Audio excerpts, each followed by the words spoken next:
Hey 4-5 kids, as you can see, I am here in this beautiful state of New York. I'm so excited to be here, but I have a few announcements before we get started. That being on October 31st, we're doing our drive-thru trick or treat. Your parents can go to ccvlive.com to find out more information.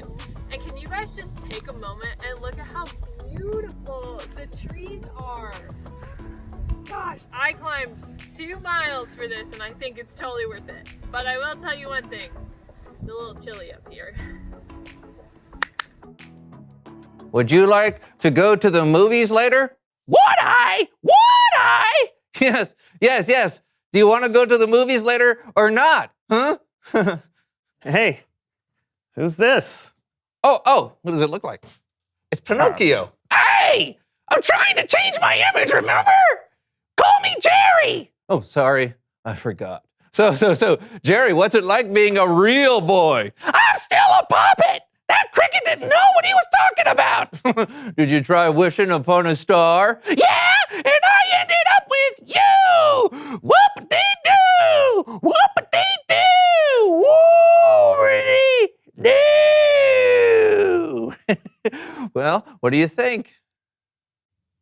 I think it's great.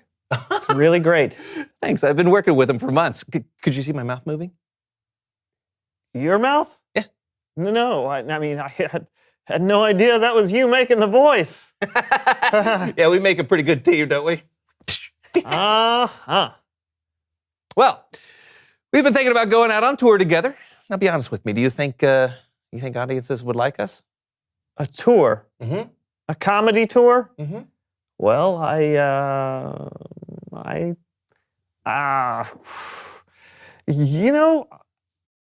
think that would be a super idea. I think it would be a big hit.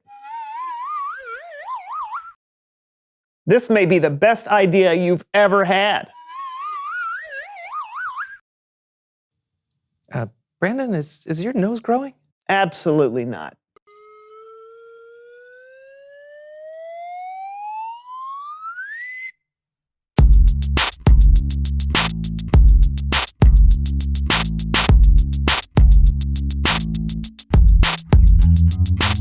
Welcome to the So-and-So Show. I'm Brandon. And I'm John, and we are so glad you decided to join us today. And I am doubly glad. Oh, yeah? And why are you so glad? Because of today's guest. Oh, that's right. That should be a lot of fun. It should be doubly fun. Please welcome all the way from Hollywood, someone who knows stuff. Oh, John. Oh. Woo.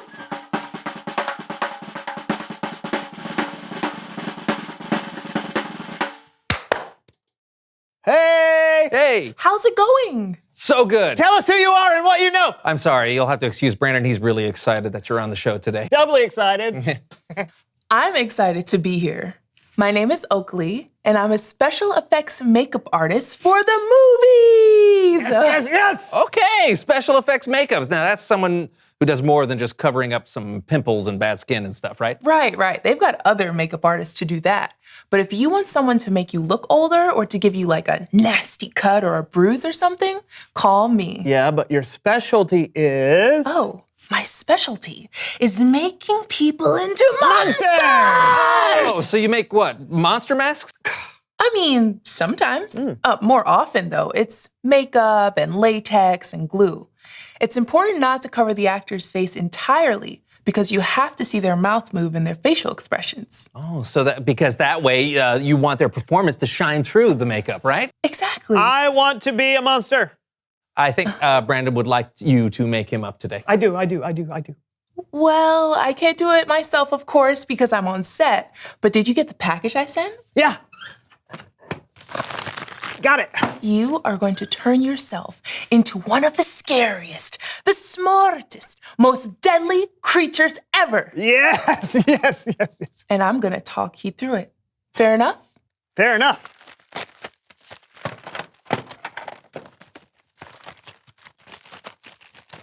All right, let's get started with the black eyeliner pencil. Okay. All right, yeah, got it. Makeup time lapse!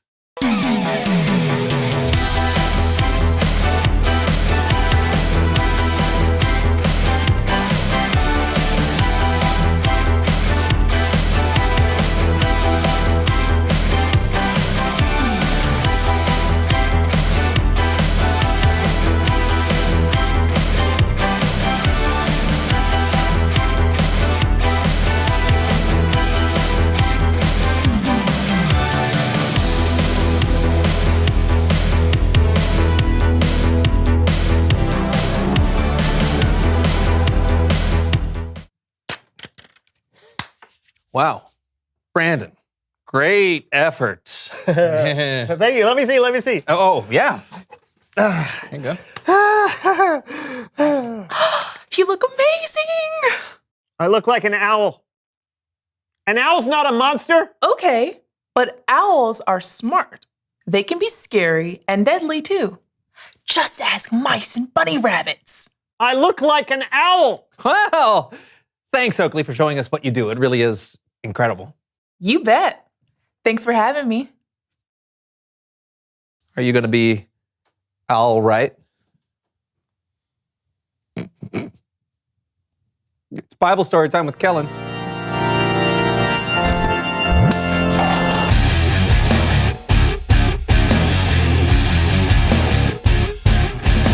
Hey guys, whoo! I mean, what's going on? I'm an owl. Yeah, you are, and you look great. And I'd trust you, and I would come to you for advice. And you know, it Move on. will do. How about a story from the book of 2 Kings, starring the one and only So-and-so Show Players? Perfect. Perfect. This story is about a man named Gehazi, who was a servant to Elisha, a prophet of God. Gehazi did something that wasn't very honest. Who? Me? But we'll get to that in a minute. Oh. First, let's talk about Naaman. Naaman was an army commander. That's right. I'm Naaman. I'm the man in charge. When I say jump, people say how high. Hoo-ah! He was a brave soldier who won many battles, but he had a skin disease. Go away, spots. Go away. You're still there. A servant in Naaman's house spoke of a prophet in Samaria who could heal Naaman's disease. So after getting permission from his king, Naaman went to see Elisha. Whoa! Off-screen caravan of horses and chariots. Oh! Oh, wow. Elisha? Me? No, no, not at all. He is inside, but he has sent me out here to give you a message. He says to go and wash yourself 7 times in the Jordan River, and then your skin will be healed. Seriously? Yes, he says to go and wash yourself 7 times. Yeah, got it. I got it. 7 times. Yeah. Well, Unbelievable. Yeah. Giddy up there. Whoa. So Naaman went down to the Jordan River and dipped himself in the water 7 times. And when he came out, his skin was clean. So he returned to Elisha. Whoa! Elisha? Now I know your God is the one true God. Please accept a gift from me. I have 750 pounds of silver. I have 150 pounds of gold. And I have 10 sets of fine clothing, all upon my chariot that I would love to have someone come and deliver to you as I serve the Lord. As sure as he is alive, I will not accept a gift. Well, please, you must accept a gift. I will not. Please? No. Pretty please. Nope. But no matter how much Naaman begged, Elijah refused to take a gift. So Naaman started on his way. Gehazi wasn't too happy about the whole thing. my master has been a little too easy on Naaman. He should have at least accepted a gift. Do you know what I'm going to do? I'm going to go after Naaman and ask him to give me a gift or something as sure as the Lord is alive. So Gehazi ran and caught up with Naaman. Way up! Is everything all right?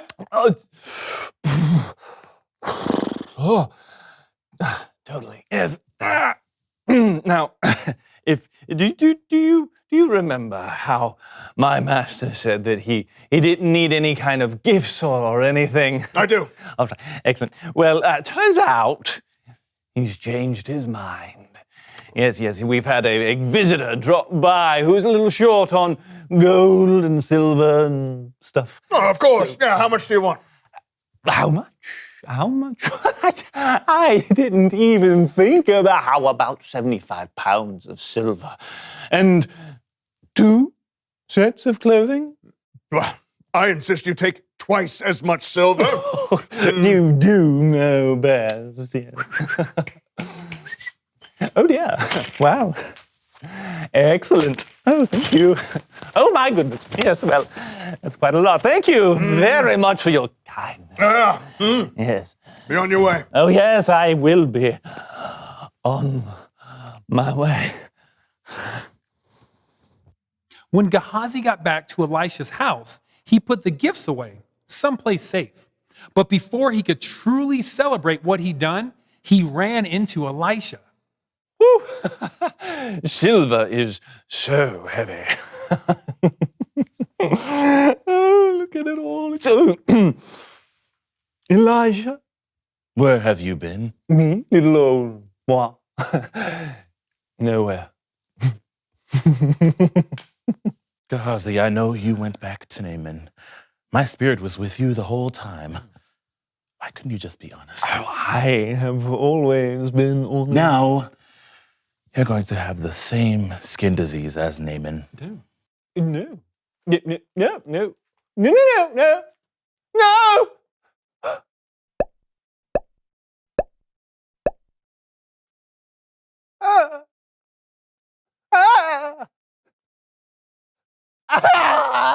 The end. Well, let's hear it for the So-and-So Show players.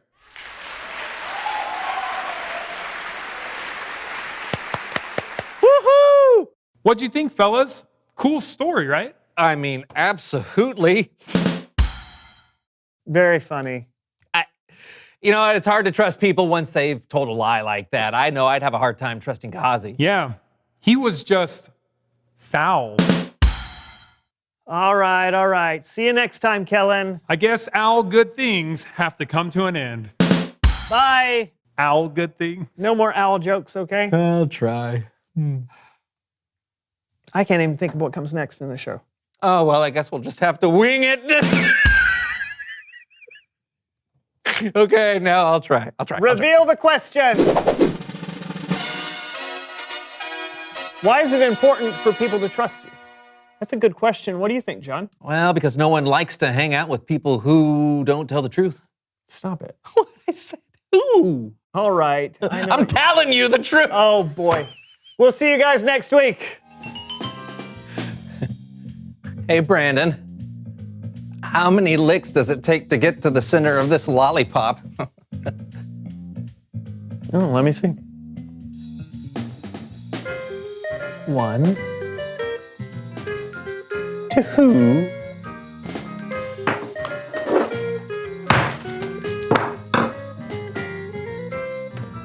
2.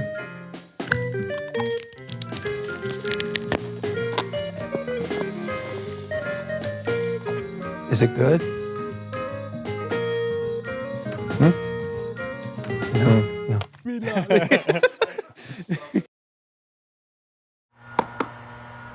Now that was easy. I'm so glad to be back in PA, but I really enjoyed my stay in New York and my vacation. It was beautiful. But I'm glad to be back here with you guys and jump right into our story. Now you guys remember a few weeks ago when we talked about Elisha and Elijah. Well, this story involves Elisha, and it actually happens right after the Elijah and the Elisha story. And I found it interesting that Naaman was this ruler or this official. He was an official, and he came to Elisha, a prophet, for help.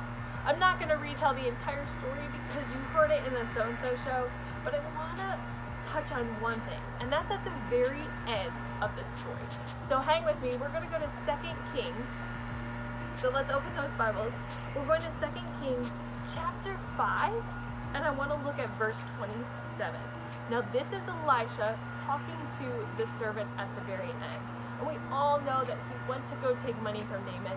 And here's the interesting part that I want us to read. It says, Naaman's leprosy will cling to you and your descendants forever. And then Gehazi went from Elijah's presence, and his skin was leprous, and it became white as snow. Here's what I want you to remember. Naaman's leprosy will cling to you. Because of his decision, he got the disease that he was trying to help somebody from. Because he wanted money. He valued himself over Naaman. And then it says, your descendants and your descendants forever. So not only did Gehazi hurt himself, he hurt the people around him for future generations. And I feel like that kind of fits into our key question that says, why is it important for people to trust you? Why is it important for people to trust you? Now, you're going to make decisions sometimes that aren't always great, right? That's okay. But when you learn to make decisions that help other people, or like Naaman's servant, if you're not the leader, right? But your decision will affect other people, maybe in your class, right? If it was your teacher telling you something and you decided to go against it, like Naaman's servant, it would affect a ton of other people. And that's selfish. And that's not what we're here to do on earth, because we're talking about integrity. And that's a big word, and that's a lot of things to learn from, but you guys got this. You have it because you totally understand what this is all about. So integrity and trust, those go hand in hand, and you have to be both. So this week, ask yourself, why is it important for people to trust you? Maybe what do people trust about you? Maybe what do you want people to trust about you? Or you need to learn and understand for people to trust about you. Ask yourself those questions. Maybe talk to your parents this week about it. Or if you're at church, that's awesome. Talk to your small group leaders. They would love to help you navigate these conversations. Maybe you just need to understand what it is to be trusted. You guys got this. As always, don't forget we'll have our trunk or treat event. I'm so excited. We actually switched it to walkthrough so we can see all your cool costumes. I'm not going as a camper girl, for the record. So make sure you come to that. All the information is at ccblive.com. Also, if you haven't already, Dare Day. You need to submit a Dare Day form because I want to do your dare. I said that hesitantly because I'm very scared of what some of you guys are going to come up with, but I really do want to do your dare. So fill out that Dare Day form, and I would love to make a funny video for you guys and come up with some interesting dares. That's all I have this week. I will see you all next week as we finish our series on integrity. Bye, guys.